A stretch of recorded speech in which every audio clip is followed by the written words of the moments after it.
দেওবাৰে ৰাতিপুৱা সকলোবোৰ কাম কৰি খাই মেলি লৈছোঁ। আজি আমি যাম বজাৰলৈ। যোৱাবাৰ চিনামৰা বজাৰলৈ গৈছিলোঁ, আজি বেলেগ এখনলৈ যাম। আৰু ওলাই মেলি হৈয়ে গ'ল, কিন্তু চুলি আঁচোৰোতে যে মোৰ ইমান দেৰি লাগে নহয়, কাৰণ দীঘল চুলি দেখিবলৈহে ভাল, ইমান বেছি জট লাগে আৰু জট ভাঙোতে বহুত সময় লাগে। সেইকাৰণে মই জটটো ভাঙি ধুনীয়াকৈ এডাল বেনি গাঁঠি লৈছোঁ, যাতে জট নালাগক। আৰু এবাৰ ভাঙিবলৈ যিহেতু টান, বাইকত গ'লে চুলিবোৰ উৰিও যাব। সেয়া আমি আহিলোঁ এতিয়া ওলাই।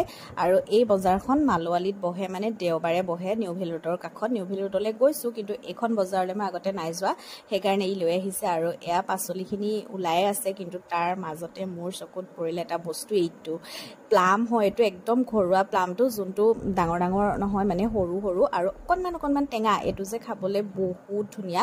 আৰু এইটো প্লাম মানে তাত এইখন দোকানতে ওলাইছিলে। এনেকুৱা ঘৰুৱা বস্তুবোৰ সাধাৰণতে ইমান এভেইলেবল নহয়, বাকী প্লামটোতো চবতে পায়। সেইকাৰণে মই এইটো প্লাম ল'লোঁ অকণমান সৰহকৈ। আৰু তেওঁ কৈছে যে এইটো মানে আচাৰ কৰিও থ'ব পাৰি, সেইকাৰণে ভাবিলোঁ লৈ যাওঁ, আচাৰ কৰি থ'ম। এইখিনি মই এতিয়া নিমখত দি থৈছোঁ, নাজানো বাৰু দেই, ময়ো খাই পোৱা নাই আজিলৈকে, কিন্তু বনাম মই আচাৰ আৰু আপোনালোককো দেখাম। বাকী এইবোৰ ক'লা জামুক, তাৰপাছত আমলখি এইবোৰ ল'লোঁ, তাৰপাছত আঙুৰ ল'লোঁ। আৰু এয়া গোমধানৰ ৰেচিপি দিলোঁ, আপোনালোকে চাইছে নাই বাৰু ক'বচোন, ইমান ধুনীয়া খাবলৈ নহয়। সেইটো খোৱাৰ পাছত এসোপামান গোমধান আকৌ কিনি আনিছোঁ।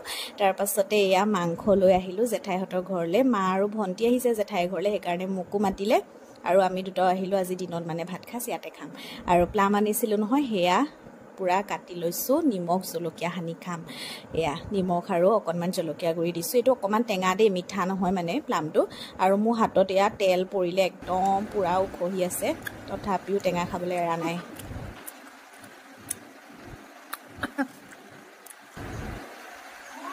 বিৰাট ধুনীয়া লাগিছে খাবলৈ, কি টেষ্টি।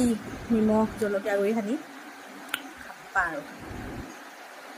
এয়া আজি আমাৰ খানা। এতিয়া আমি গোটেইখিনি এনেকৈ পকাতে বহি লৈ খাবলৈ লৈছোঁ। আৰু ধুনীয়াকৈ খাই বৈ অকণমান আৰাম কৰিলোঁ। তাৰপাছতে জেঠাইহঁতৰ ঘৰৰ ওচৰতে আকৌ নলটেঙা গছ আছিলে, নলটেঙা দুডালমানো ল'লোঁ আৰু মাহঁতকো দিলোঁ। মা আৰু ভণ্টিক পাপাজীয়ে লৈ গ'লহি, মোকো এতিয়া ই নিবলৈ আহিছে। এয়া নলটেঙা লৈ লৈছোঁ। ঘৰ আহি পাই ধুনীয়াকৈ গা পা ধুলোঁ। আৰু এতিয়া বনাব হ'লেই নহয়, 8:30মান হ'লেই, সেইকাৰণে আহিছোঁ।